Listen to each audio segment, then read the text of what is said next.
trying to make it all make sense. The More. You No. Podcast. That's interesting. It kind of touches on the transformative aspects in that chapter, which I also thought were really interesting, just like surrounding the Hulk and Wolverine and how they use their emotions and aspects of their psyche to transform, and it empowers them in certain ways. Like their anger empowers them to do something with motivation and justice. Yeah, and that you can see that with things like when people have anger management issues, they'll go into things like UFC or other fighting, or learn just fighting techniques in general. They'll figure out a way to use that anger in a productive fashion. And like, even though there are times Wolverine still like goes nuts and will kill people, he still does his best just to use his anger for the better. It's just kind of hard to use it for the better when your ability is, I have claws that can cut through literally anything and cut through a person like a hot knife through butter. Yeah. He doesn't have a helpful one for other people. Because of his healing, he has a helpful one for himself, but he doesn't have like Jean Grey's telepathy and telekinesis, or Nightcrawler's teleporting. Those ones can still be used to help people along with themselves, but Wolverine's stuck with things that make him look like a monster and a bad guy in general, just because he was put into the Weapon X program. It was how he got the adamantium claws and everything, and because of that, a lot of people see him as a monster or a freak because he's an angry person, because his life got ruined because he got the claws and everything. Yeah. I love the essence of his character, and then the Hulk as well, where it's understanding the darkness inside of you and then containing it and only using it for good, but also understanding that you have this darkness inside of you, and that if you don't have awareness and control over it, you could do evil, dark things. Because that's in everybody, really. Everybody has darkness inside of them, and really, even with just like small mistakes people make. But it's a spectrum all the way from like small things to the most darkest and evil of things. Yes. But that's really in all humans, and you have to be aware of the darkness inside of you and have control over it. Yeah.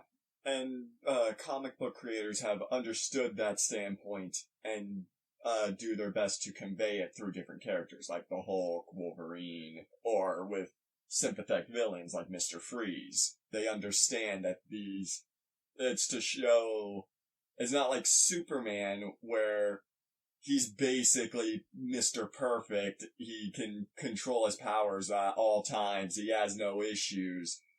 And he's a boring character because of that. Meanwhile, with Wolverine and Hulk, you get to see their flaws, when they actually lose control of that darkness, and it makes it more of a character you can get behind and understand. Even though Wolverine's a mutant, Hulk's a mutant technically, they're still as human as you and I. And there's still true, authentic nature to their characters, whereas with Superman, it's really artificial. Yeah. I really liked what they talked about with Rogue, too. They're essentially discussing how anybody can feel the emotions and take on the thoughts and actions of other people. Like, they were using the concept of her, like, she touches somebody, she could take on somebody's powers, or she'd take on somebody's life. But that's really what you can do through gaining knowledge and then putting in the time and effort to gain a skill or gain some sort of achievement. Yeah, and even if it's something, like, another way you could see it with a concept, and this is why it kind of bugs me with schools skipping over things in history, like certain bits of World War II. By looking and understanding a person, like learning about like why Hitler was the person he was, seeing the faults he has can better you as an individual because you understand what not to do from him. Yeah. And like that kind of happened with me when I was a little kid, learning kind of from the mistakes you would make and when you'd get in trouble with mom and dad. I understood that, and it's like, okay, that's something I shouldn't do, so I'm not going to do it. And I learned to not do the things that got you into trouble. So that was, like, the reason, when we were younger, it seemed like I would get in a lot less trouble than you. I would learn from the mistakes. You had those insights. Yeah. I hope this talk makes a positive impact in your life. Please subscribe to the podcast wherever you are listening or watching it, check out other episodes, leave a review, and follow us on social media at More You Know Pod. Also, please don't forget about our sweepstakes. Retweet a clip with the hashtag #TheMoreYouKnow and new podcast from our Twitter for a chance to win a signed copy of my upcoming book, The More You Know, coming this fall. Tag 2 friends in the comments on a clip on Instagram for a chance to win a brand new copy of Dean Graziosi's Millionaire Mindset or Ed Milet's Max Out.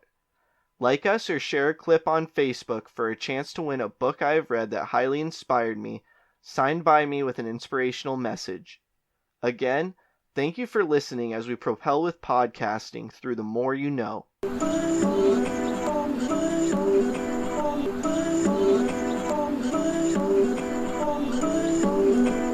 just trying to make it all make sense. The More You No Podcast.